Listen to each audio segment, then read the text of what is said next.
90.7 KPFK, Los Angeles.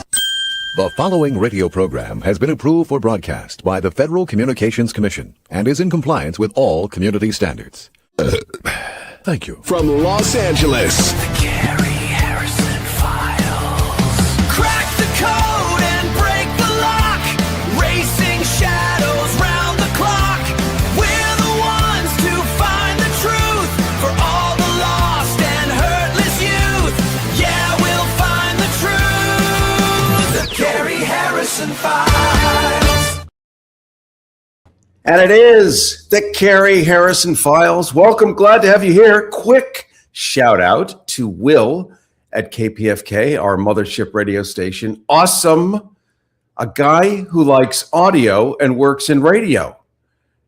In this decade, it's a miracle. And he is not AI. So I vote yes. We're streaming right now, live video streaming right now on Substack and YouTube. You can simply Google Cary Harrison Substack or Cary Harrison YouTube, and that way we can stay connected when you arrive at your destination. You can also easily find our live video stream at kpfk.net. Just go to kpfk.net. Also, don't forget to sign up for our newsletter at caryharrison.com, C-A-R-Y. And there you're going to get a transcript of this entire show. And trust me, this one, you're going to want to read it. You'll also get access to clips and stuff that we cannot do any longer on the radio, and that's our newsletter. My audio sounds a bit hollow. Okay, let me just check, because this is, well, it is audio delivered. So, no, looks like it's good. I'll just maybe move a little closer. Okay, there we go. Put down whatever you're doing right now. And not because I'm asking nicely. I'm not asking nicely, but because what we're about to discuss is the single most important, most suppressed, most aggressively undiscussed story in the history of the American Republic. And if you miss it, it's because you were loading a dishwasher or whatever you're doing laundry, la bandiera. I will never forgive you.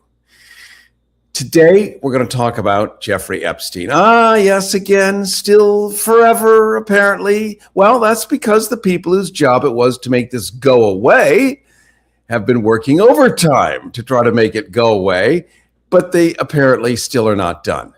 Now, Washington, D.C., in its most recent act of performance art so brazen, has officially declared that Jeffrey Epstein was not running a sex trafficking network for powerful men.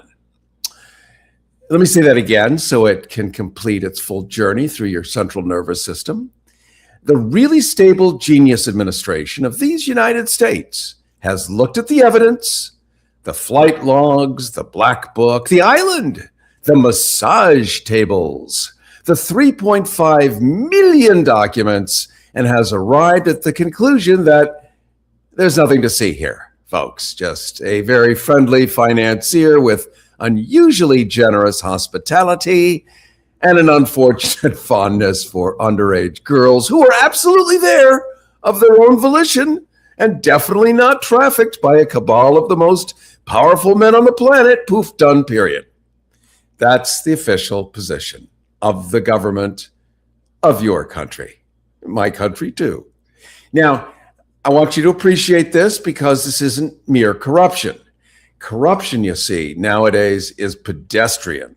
Corruption is a city councilman taking a parking lot bribe. We're witnessing corruption that has reached the atmospheric layer. Corruption with a passport and a Gulf Stream. Corruption that has looked at the entire architecture of justice, democracy, and human decency and said in a voice as smooth as a Palm Beach cocktail party, "We've got this covered."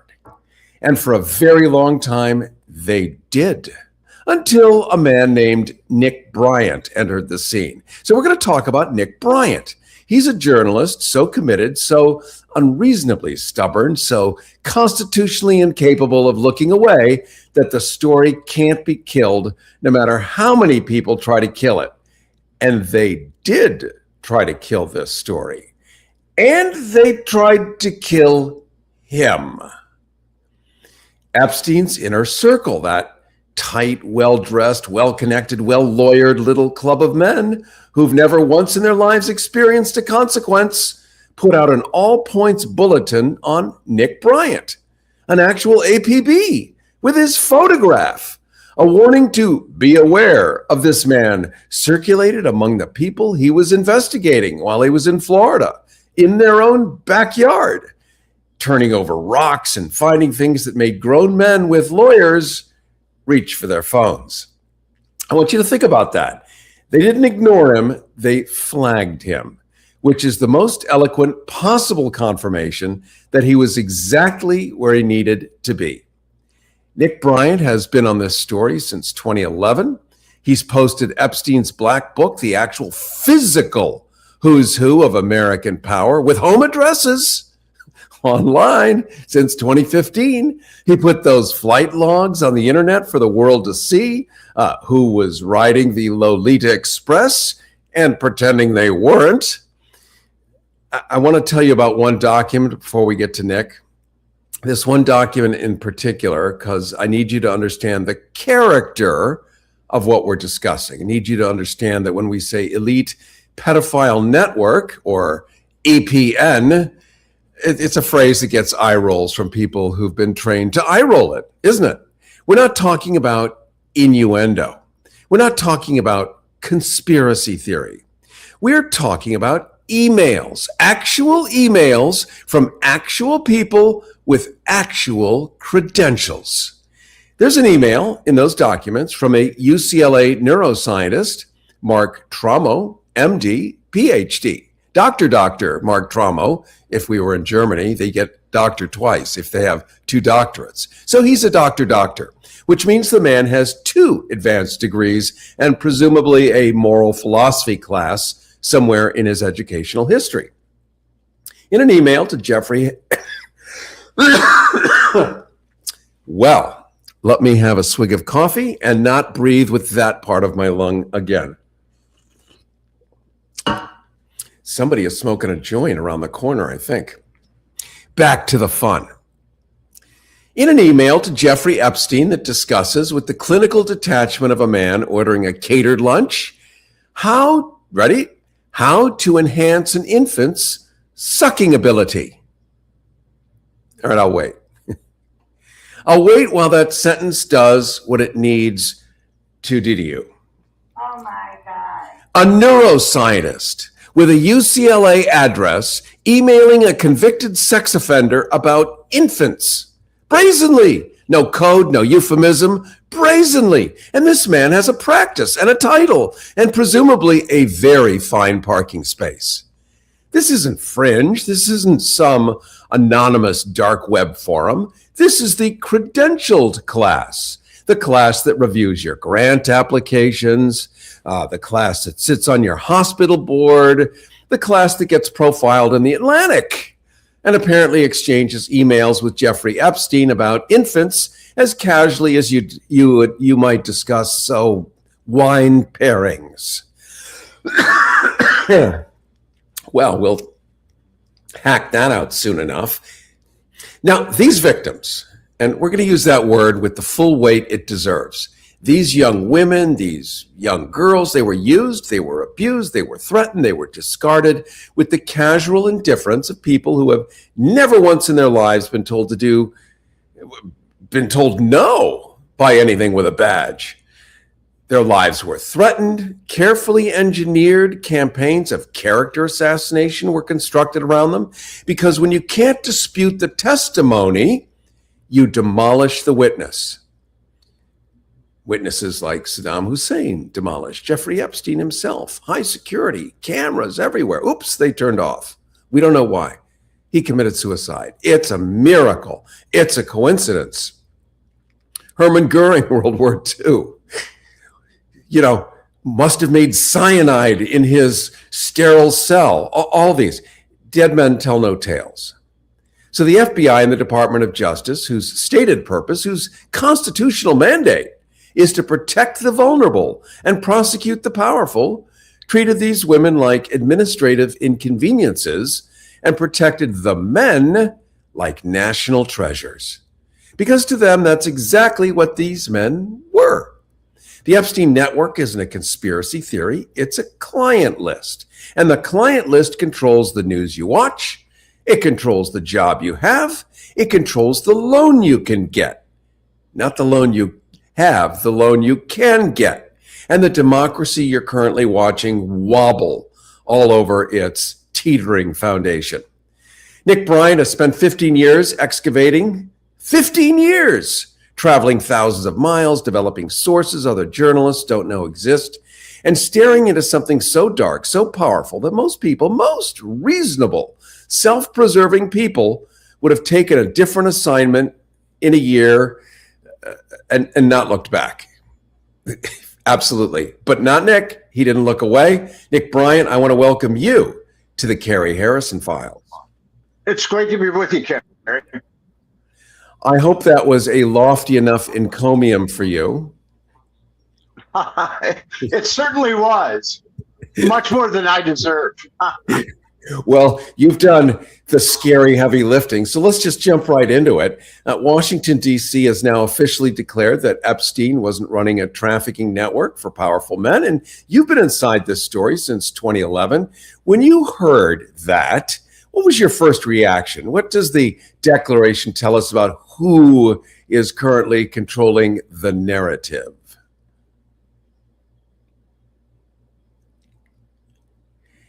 And Nick, I think your audio, you're either muted or we have crummy internet.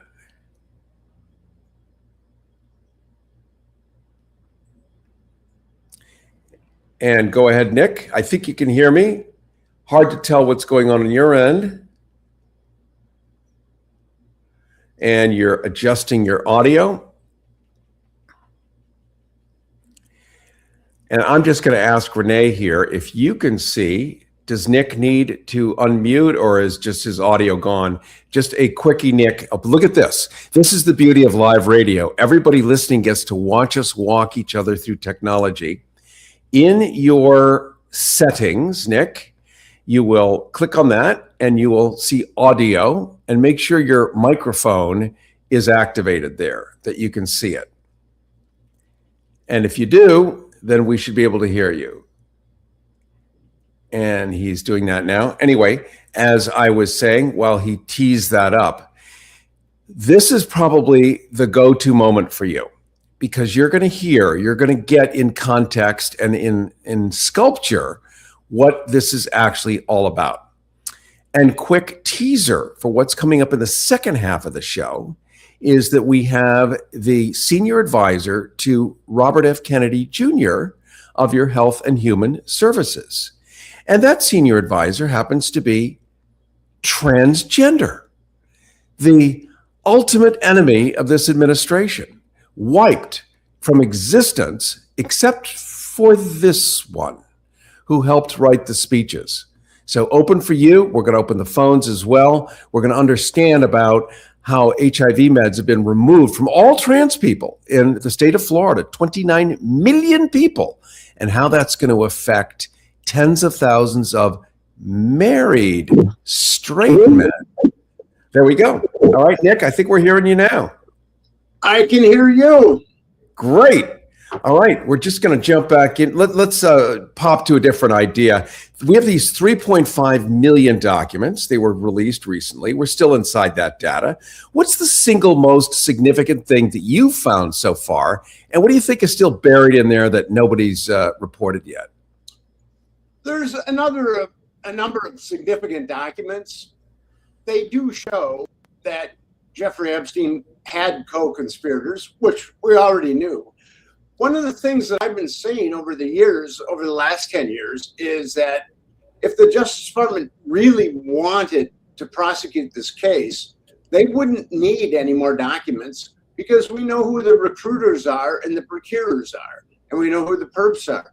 But we could put the procurers and recruiters before a grand jury and indict them on multiple counts of child trafficking, which is 15 to life in the federal system. And then once they're looking at 10 life sentences, they'd roll over on the perps in a heartbeat. And one of the documents that I found, which may seem insignificant to most people, But one of those recruiters wanted to make a deal with the Department of Justice. And she hired a lawyer, and she was more than willing to spill her guts to the Department of Justice. And all of a sudden, the email trail just goes cold. So there it was. That really shows that our country, our government has a concerted will to make sure that this is covered up. We have locally Mark Trommo, who is a double doctor. We have his email. You have his email, a UCLA neuroscientist, an MD, a PhD. And he was emailing Epstein about enhancing an infant's sucking ability. This man still has a position. He still has credentials. Why? How? Is that if this were France or Germany or Spain? I mean, we wouldn't even be having this discussion. But here in the land of milk and honey, e pluribus unum, that email hasn't produced a criminal referral. It hasn't produced a university investigation or a single mainstream headline. Well, actually, he's no longer on the website, and UCLA is canceling his contract. Okay. So that's a start. But we need more than just people resigning. We need arrests at this point. I can give you an example. Les Wexner was subpoenaed by Congress a couple of weeks ago, and he told a number of lies before the Oversight Committee. And he said that he cut off all interaction with Jeffrey Epstein in 2006 when there's emails from 2008. And we know that Jeffrey Epstein made, I think it was a $56 million transfer to Les Wexner in 2011. So that is an easy perjury before Congress charge. That would be a great way to start things.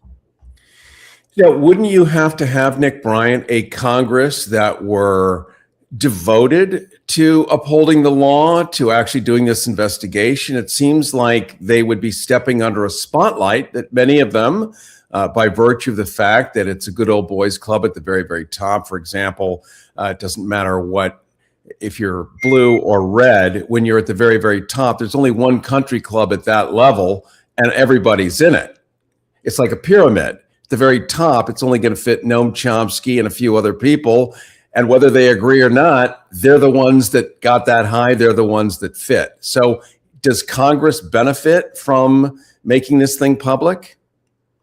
What we have to do as Americans, we the people, we have to exercise our rights as Americans. I mean, the government, we the people are not beholden to the government. The government is beholden to we the people. And I think that there's a couple of trends. There's actually probably three trends that if you superimpose them on each other, we end up where we're at. I think that there's been a divide and conquer. The people on the left think the people on the right are mentally ill, and the people on the right think the people on the left are mentally ill, even though they're just looking at a small sample of each one. And then I think Americans have been conditioned to believe that they can affect change. That would be the second. And then the third is a number of our congressional people are compromised. So if you superimpose those three trends on each other, you end up with Jeffrey Epstein has no co-conspirators, even though everybody knows differently. Cary Harrison with you. This is the Cary Harrison Files live streaming right now at on Substack and YouTube and anything with a chip and a signal. Shortcut for video streaming would be kpfk.net, or you can simply Google Cary Harrison YouTube, Cary Harrison Substack. Later, listen as a podcast across every service. And our newsletter with a transcript of this entire show is available for you simply by going to goharrison.com. We're talking right now to Nick Bryant, investigative journalist, the man who has posted Epstein's Black Book and flight logs online. The reporter, Epstein's own inner circle, issued an all-points bulletin on this man while he was in Florida, turning over rocks. And we're inside the 3.5 million Epstein documents, and what's in them is worse than you think. What could be worse than what we already think, Nick Bryant? Well, you talked about Tramo, and there was someone from the United Arab Emirates. It's a very long Islamic name. I can't, but he sent Jeffrey Epstein a video, and Jeffrey Epstein responded, I loved the torture video. And then we've got 11-year-olds, pictures of 11-year-olds being batted back and forth. So I knew that there were some very sadistic pedophiles in Jeffrey Epstein's network. And I knew that some of those kids were under 12 years old. And I've been trying to tell that to people in the media, but they don't really want to listen to what I have to say in that area. It's truly unfortunate that the mainstream media has defaulted to salaciousness when it comes to Jeffrey Epstein, rather than truth and integrity and accountability. They just default to salaciousness. And it's unfortunate that our fourth estate has ended up the way that it has, because it's like the fourth estate and the government have become one. And the fourth estate is supposed to be a watchdog of sorts. Yeah, there seems to be dissatisfaction from Mildred to Jason. Although the entire age range, everyone is now slowly getting that it's not working right, despite the propaganda. Nick Bryant, you've said the victims were ignored, the victims were threatened. Your own life was threatened. Is what you discovered, and what they knew you were en route to discovering, was so bad that they thought you needed to go bye-bye permanently? Well, actually, I wrote a book about a pedophile network just like Jeffrey Epstein's. There are carbon copies. It's called The Franklin Scandal, a story of power brokers, child abuse, and betrayal. I had you on, wow, this is maybe 10 years ago?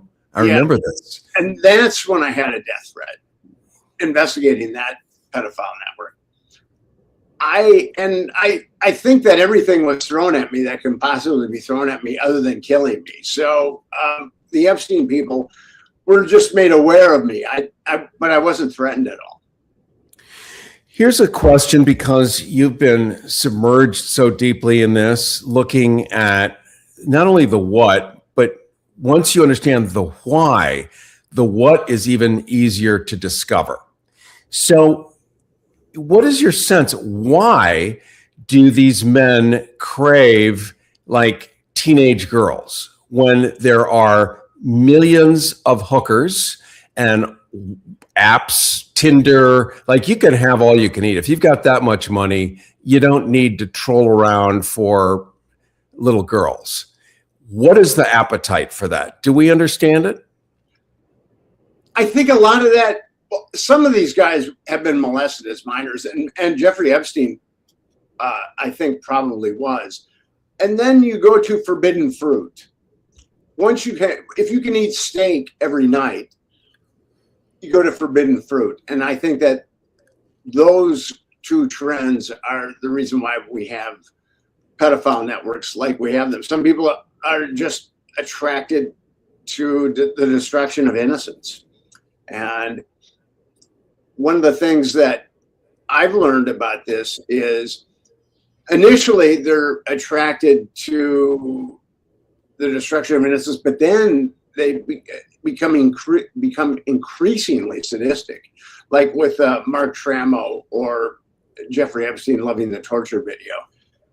And that's been really kept from the American people. The media has not talked about that at all, how sadistic and vicious these people are, even though they've known. I mean, there are people in the media that have known how sadistic Jeffrey Epstein et al. Was, but they're just consumed with salaciousness. Well, and it is salacious, but there's more. Because we're still somehow a puritanical nation, even though here the nature of this conversation says, but we're not, but we are so not. But the media is incapable of describing anything with any accuracy. So we're still dancing around the fact that a doctor is talking about cultivating a kind of eugenics, babies for better suction. It's not so they can teeth or approach their mother's milk factory better. It's so that it can be aimed at a man's proboscis. Am I correct on that? I believe that's what they were getting at in that email. Absolutely. And these are truly demented people. I mean, when you start molesting girls, and part of the forbidden fruit can be younger and younger and younger, in addition to being more sadistic and more sadistic and more sadistic. So these guys have, and they've gotten away with this. They think that they're above the law. The terror in the pedophile formerly known as Prince Andrew, when he was arrested, you saw the terror in his eyes. And that terror is predicated on someone who thinks they are above the law, and then they find themselves arrested. And that's what we need here. We need to see that terror in the eyes of many of the Epstein perpetrators. It seems that the power that they wield over everybody is information, job security for the average person, the architecture of the democracy that we imagine we're involved in. For the average person listening right now who feels completely powerless against the kind of consolidated power that they're seeing, what's the most practical thing they can do with what you've uncovered? We started a nonprofit. It's a 501c3. It's called Epstein Justice. And I would suggest that your audience goes to epsteinjustice.com. There's a number of things that they can do. They can sign our petition, which has over 83,000 names. They can sign up for our emails, and we send emails out every week. And also, you can sign up for our webinars. We have a webinar every month on various aspects of the Epstein story and how people can get involved. And we also have Facebook groups by state that people can join so they can put heat on their respective federal legislators. And it's been a tough slog for us, but we're growing. We're growing. People do not want to think, when you cover up a crime, you're aiding and abetting that crime. And people just don't want to believe that the government would aid and abet the most heinous of crimes, child sex trafficking. But it's in our face now, and people have to accept it. And when you're dealing with a pathology, there's three phases. There's awareness of the pathology, there's acceptance of the pathology, and then there's action. And I think we're at the point of, we're reaching a sea change with the acceptance of it. Give us your website once again. EpsteinJustice.com. EpsteinJustice.com. I want to thank you so much. Nick Bryant, investigative journalist, the man who has posted Epstein's Black Book and flight logs online, the reporter that Epstein's own inner circle issued an all-points bulletin on while he was in Florida, turning over the many rocks. We're exploring and all living in those 3.5 million Epstein documents, and what's in them turns out to be sort of worse than we think. But at least we have a reminder of what is the right thing to do. I want to thank you so much for joining us today, my friend. Thank you, Cary. Thank you. Well, everyone must be so comfortable right now. Squirm, squirm, right? Coming up, you got your coffee? Good. Because next we're going to talk about sex, death, bad policy, and the most spectacular act of self-inflicted biological warfare since a medieval siege engineer accidentally catapulted himself over his own wall.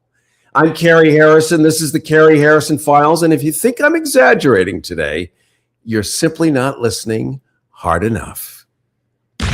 This pussy grabs back. The Cary Harrison Files. CaryHarrison.com.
listen, well, it's still legal. The Cary Harrison Files. CaryHarrison.com. And it is the Cary Harrison Files, CaryHarrison.com. Live streaming right now on Substack and YouTube. Simply Google Cary Harrison Substack or YouTube or anything with a chip and a signal. You'll see it on there, including Instagram.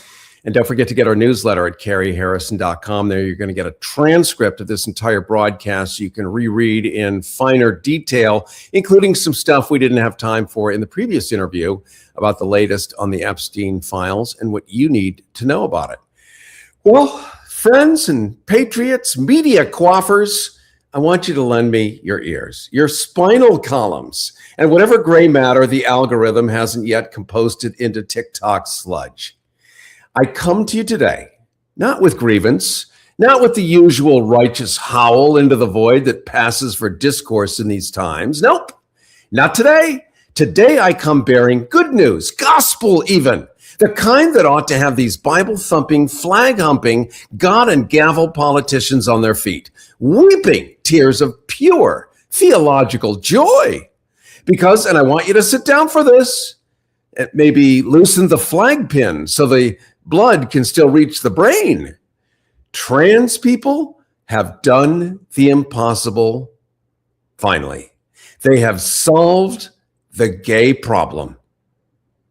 Now, you got to stick with me because this is where the irony gets so thick you could spread it on a campaign contribution.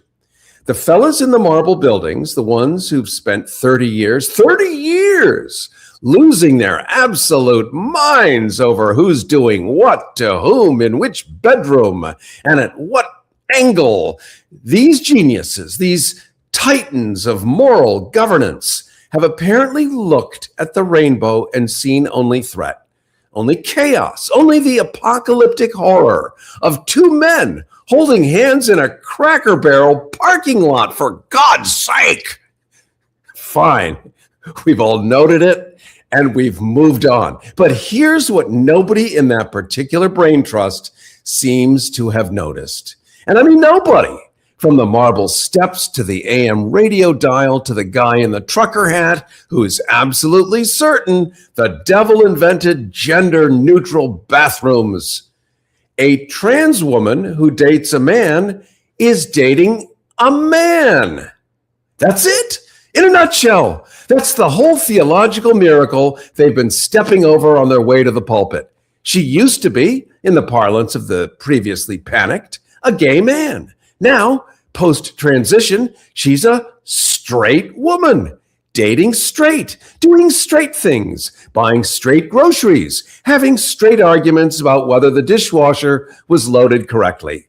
The straightening has occurred.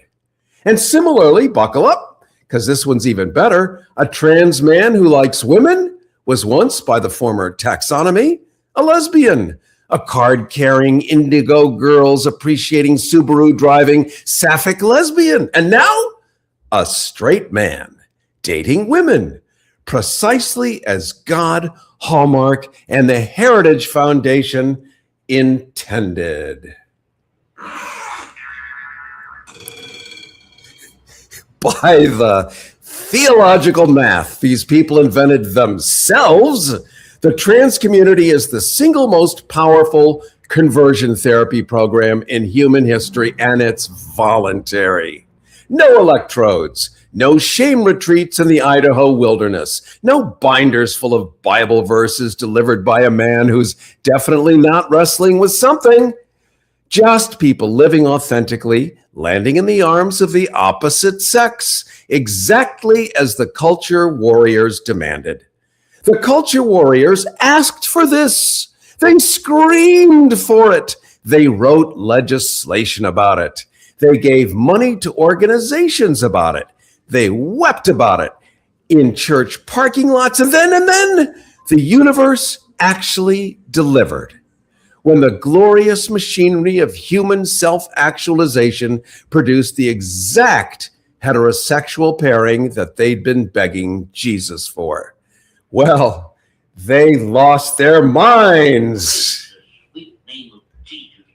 Because here's where we arrive at the core diagnosis. These are not people motivated by outcomes. These are people motivated by targets. The goal was never straight relationships. The goal was somebody to be mad at. And the trans community, bless every gorgeous, complicated, courageous one of them, simply refused to be that, quietly. So now we have the spectacular, majestic, historically unprecedented situation of a government actively fighting the very outcome it claimed to want. It's like banning umbrellas because you hate getting wet.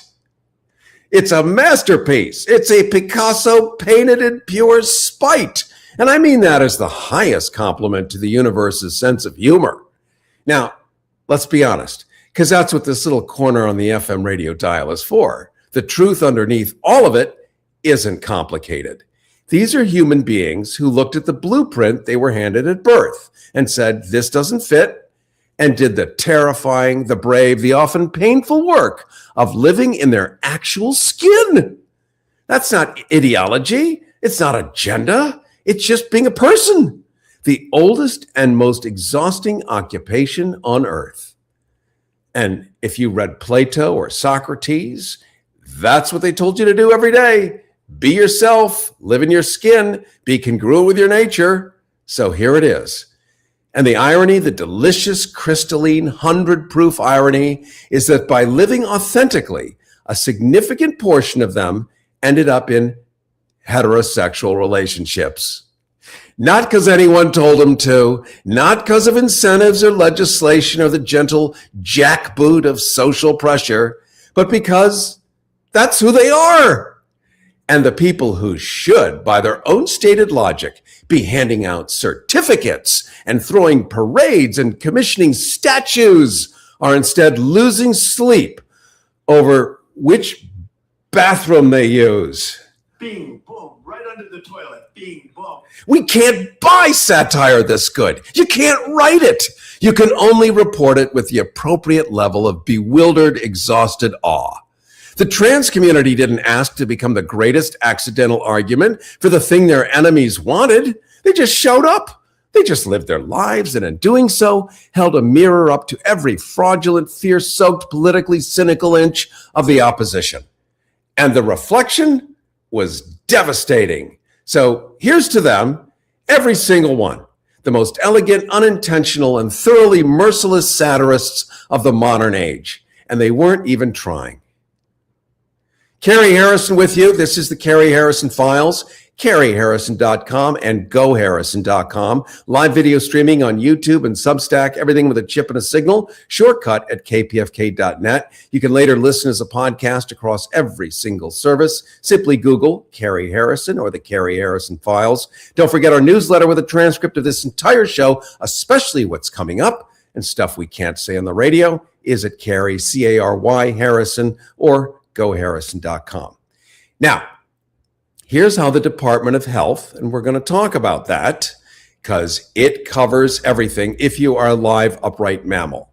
And we're going to talk first about the DL, the down low, the shadow lane, the I'm absolutely not gay, but let's not discuss what I did last Thursday demographic that has somehow never made it into a Gallup poll, despite representing, I want you to really absorb this number, a substantial chunk of the sexually active American male population.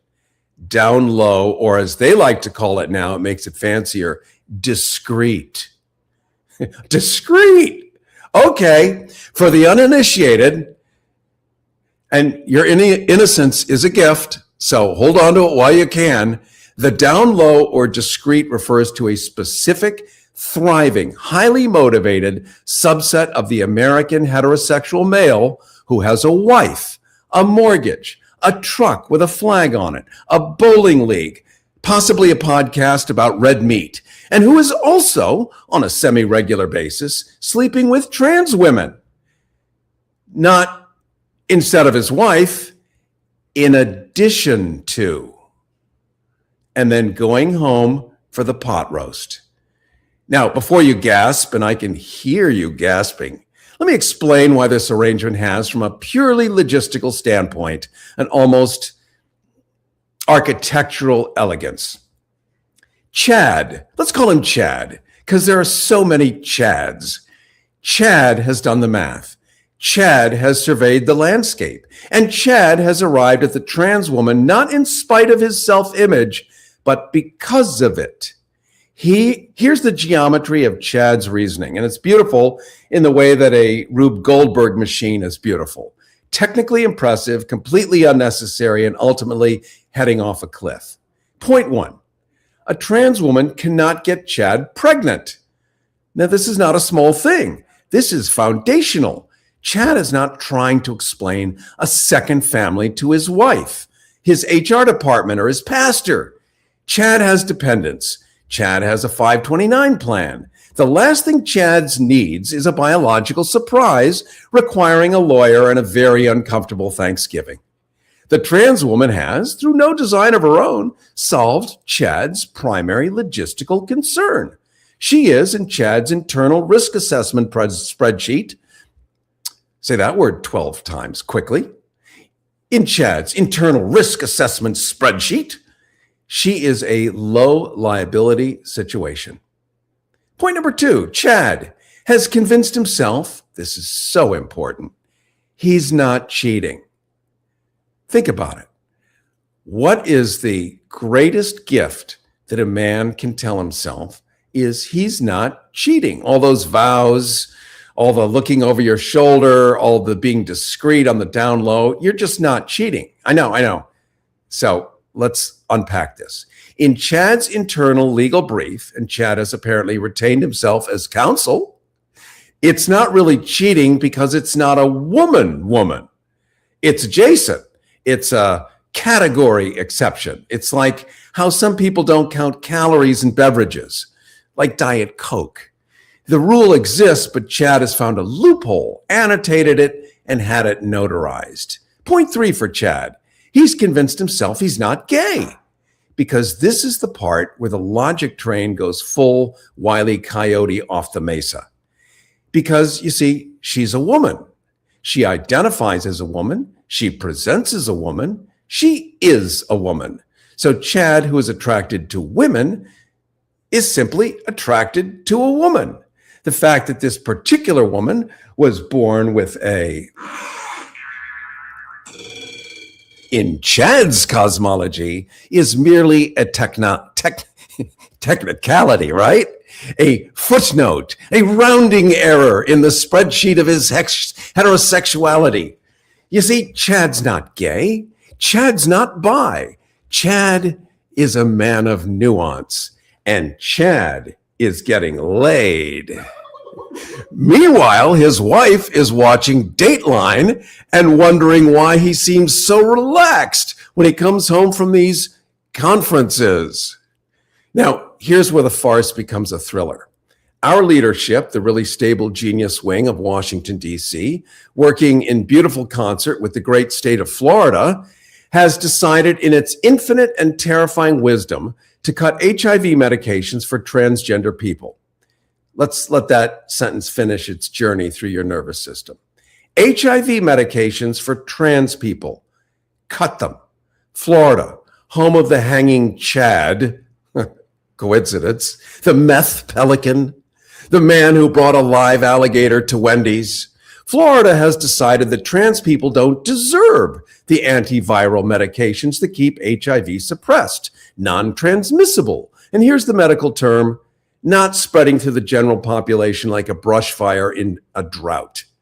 Washington, in its ongoing effort to prove that no active ideological self-destruction is too expensive if the cruelty is sufficiently theatrical, has backed these cuts with the serene confidence of a man who has never once read an epidemiology report. You see where this is going? Because Chad, you see, is still out there. Chad didn't get the memo about the medication cuts. Chad doesn't read public health bulletins. Chad is on his third burner phone, and he's busy. And the trans woman that Chad has been visiting, the one who until recently was on PrEP or antivirals, whose viral load was undetectable, which means untransmissible, which means the entire encounter was, from a public health standpoint, actually safer than a lot of what's happening in Chad's regular life. And that trans woman has now, courtesy of Florida's visionary governance, potentially lost her medication, which means her viral load is no longer undetectable, which means the untransmissible is now transmissible, which means Chad, good old flag truck bowling league pot roast dinner Chad, is now a vector. And Chad goes home. And Chad goes home to his wife in a state of 29 million people. This is right in alignment with making measles kill again, isn't it? The epidemiologists, the ones who haven't been fired yet, and that's a shrinking group, let me tell you, they have a term for what happens when you remove antiviral access from a population that is sexually connected, even indirectly to the general public. They call it a transmission event. I call it Florida's gift to the heterosexual community. Wrapped in a bow of ideology and tied with a ribbon of stunning, malignant, award-winning ignorance. The down low population, discreet, which is not a fringe group, which is not a coastal anomaly, which is load-bearing infrastructure in the sexual architecture of this country. The DL population continues its activity because the down low population doesn't stop. That's definitional. That's what the down low means. And these men go home to their wives, to their unaware wives, women who haven't done anything wrong except trust their husbands and not realize that the sales conference in Orlando involved a very different kind of closing. These people hurt most by this policy aren't who the architectures of it think they're hurting. They've aimed at Brenda and they've shot their own base again. And it'd be funny if it weren't a public health emergency dressed up as a culture war. The truly spectacular part is that the men lobbying hardest for these cuts, the ones beating the pulpit about protecting the family, protecting women, protecting the sanctity of the American home, statistically, they know exactly where the risk is coming from because some of them are the risk. They're not protecting their wives. They're protecting their secret. Oops. Back to the first half of the show, Epstein files. And in protecting their secret, they've made their wives exponentially less safe. That's not conservatism.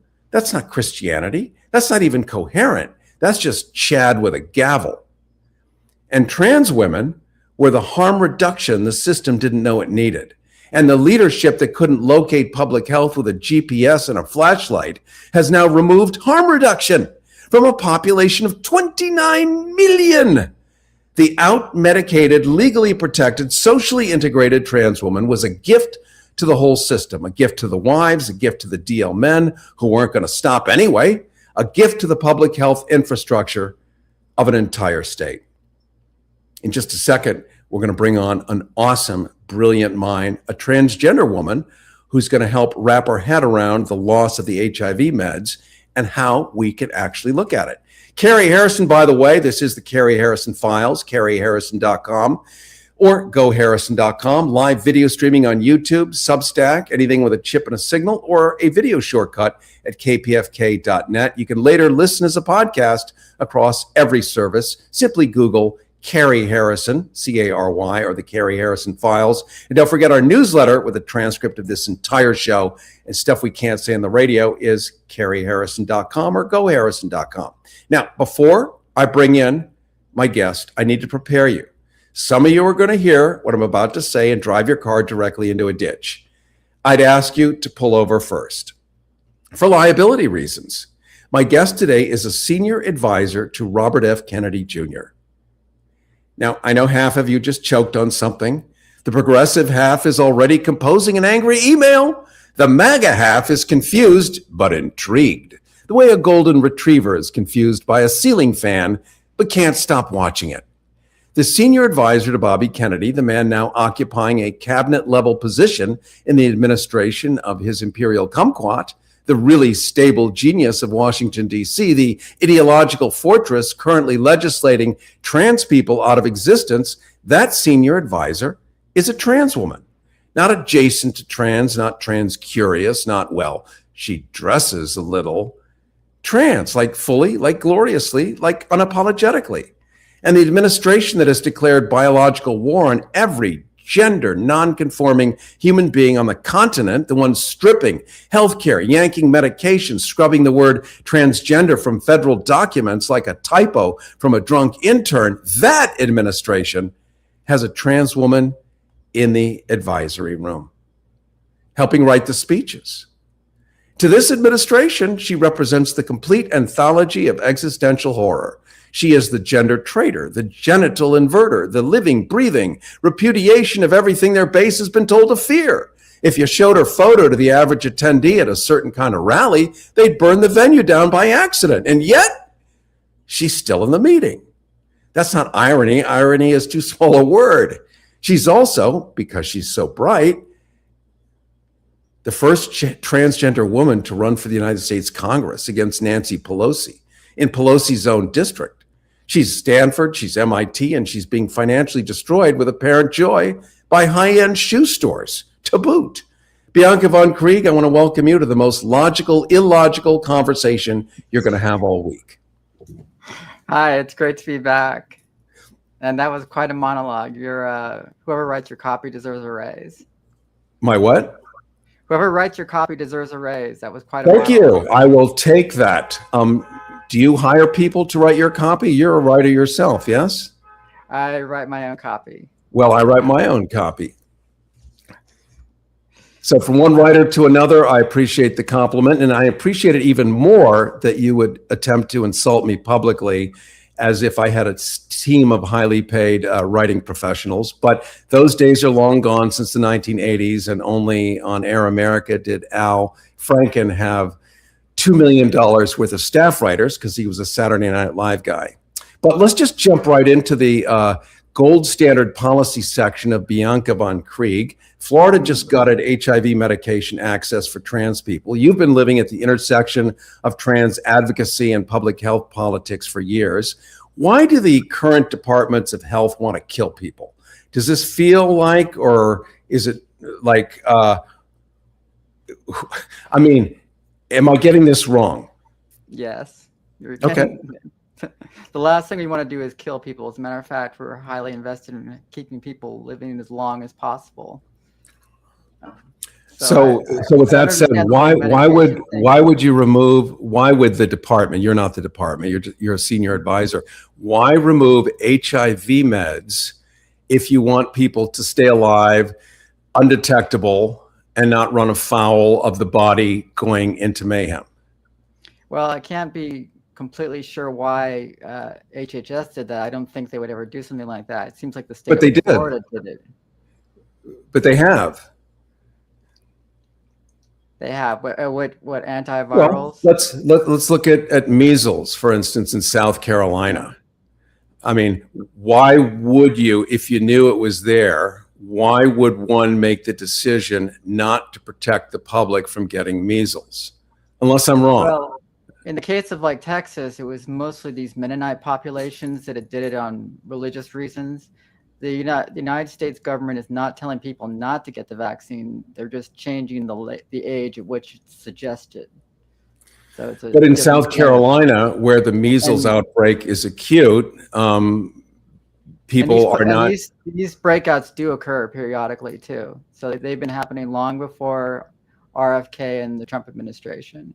Well, not to the tune of 30 people, not to the tune of 100 people, and not removing HIV meds. It was always a zero HIV policy in this country.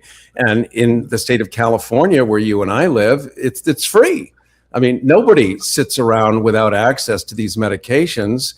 Where is the outcry from the mothership of all health, HHS, that Florida with 29 million people is pulling HIV meds, which is going to affect people because they're not going to stop having sex. And they probably don't even know. Well, they probably won't stop having sex, and I don't think anybody wants anybody to stop having sex, except for some very obscure conservative populations. But this seems like a Florida problem. I know California is dealing with its own issues. It's Governor Gavin Newsom made the decision to take Ozempic off the Medi-Cal rolls, and it's affected 600,000 people very adversely. And it's all because he wanted to have more money for immigrant health care. So immigrant health care would probably be a good thing, because if one of those immigrants got COVID and walked around and spread it all over the place because they were untreated or didn't have access to a mask or any STI and weren't able to be treated, they're still in the population. They're still walking around. They're still going to the grocery store as a disease vector, which is like Chad in Florida. It doesn't help everyone else having anybody out of control. This is the sort of brilliance of Europe. This is why there's monogamy in marriages. Going back to the Catholic Church in the 1400s, realized that if they instituted monogamy, they could reduce the amount of mysterious syphilis. They didn't know what it was back then, but they would keep men at home, at least by moral law, and reduce the amount of transmissible diseases. So all of it is based and rooted in science. The idea that we're purposely deciding based on, and I still don't understand why, but exposing millions of people to calamitous health situations. Help all of us understand why that's a good thing. Well, I can't understand why Florida does what it does. I can't understand a lot of the reasons that Florida does the things they do, but that's Florida. And it's an unfortunate decision if they've taken antivirals off their rolls. Those are great medications. I've known that for a lot of years, basically transgender healthcare was to make sure you got STD tested regularly and to try to put you on PrEP. So I don't know that it's evolved that much since then. It seems like society thinks we're mostly good for transmitting STDs, which I couldn't find more offensive. Well, agreed. And the idea that you're removing the every 3 months testing that anybody on PrEP gets, and remember, we're talking about down low here specifically, because this would be the vector of how this becomes a problem, not only for the poor people that don't get meds, and specifically the law is barring trans people from the meds. Other people might still be able to have access, but trans people specifically are unpeople in the state of Florida. And those unpeople may travel, may drive to another state, not their fault, but they've been relieved of the burden of health, which makes them not only sick themselves, but things spread. This is why we give medicine to everyone, so that we don't have to worry about our little girl going to the mailbox and getting a letter from a mailman who we look at as brown and we don't want to give him health care. And so he's got a problem, puts it on the letter. She grabs the letter, brings it into the house. The whole family gets it. Like it's just science. Or is it moral? Well, I don't know really how to respond to any of that, but we don't want to make people sick. Florida does what Florida does, and if the people of Florida don't like that, then maybe they shouldn't elect a man like Ron DeSantis, who is kind of an intellectual midget of sorts. In beautiful white high heels. So what is the position of the Department of Health and Human Services looking down on a state that is going to make the work of Health and Human Services treble in impact? If suddenly there are millions of people dealing with issues they didn't have to before, isn't Health and Human Services going to feel obligated to deal with that? Well, somebody's going to have to deal with it at some point, certainly. Probably primarily Florida. But again, we want to see people live long, healthy, happy lives for as long as possible. If Florida's taken antivirals off of their rolls, that's a very unfortunate, unwise thing to do. I would highly suggest they rethink that measure if it's some way of instituting some kind of transgender population control. That's offensive. That's what it sounds like to me, because if you pick just one group and pull them out, that group is going to diminish in numbers. Like, it's not like you didn't think about that. Like, what happens if we take food away from our pets? Well, they starve and die. We now have fewer pets. And this is how they're looking at it. It's definite population control. That's like beyond, well, what again, do we it's say? Florida. Florida gets to. I know, but Florida gets to doesn't- do what Florida gets to do, and it's unfortunate, but they're their own sovereign state, just like California and New York and Texas are. But it seems at the same time having like federal voter rolls where the government has all kinds of desire to just absolutely mandate, and states have no rights to do anything, sort of cherry pick and choose. It would seem that there would be a compelling interest in Health and Human Services to not have a state of 29 million people go completely rogue and start to depopulate itself, unless ultimately people don't care. And I don't know what that is. I do, you do, but maybe enough people don't care, and that's how they get away with it. Yeah, well, I think these things happen because the federal government, which should be a beacon of centralized services, right, where best practices rise to the top and are reflected or echoed back to the nation.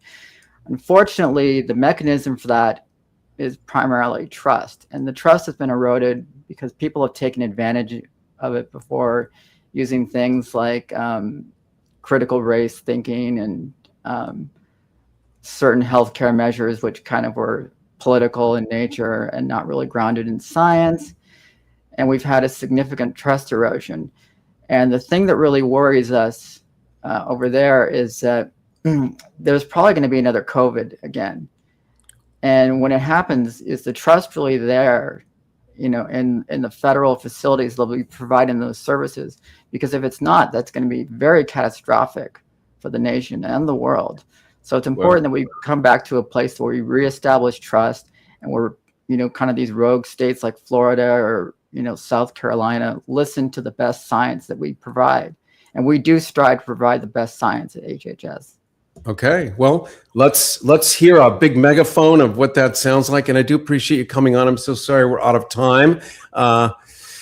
Bianca von Krieg, thank you so much for joining us. MIT, Stanford transgender advisor to Robert F. Kennedy Jr. and HHS. Very much appreciate your coming on. Cary Harrison with you. Don't forget to go to CaryHarrison.com, get our newsletter, and I look forward to seeing everybody next week. The Cary Harrison Files.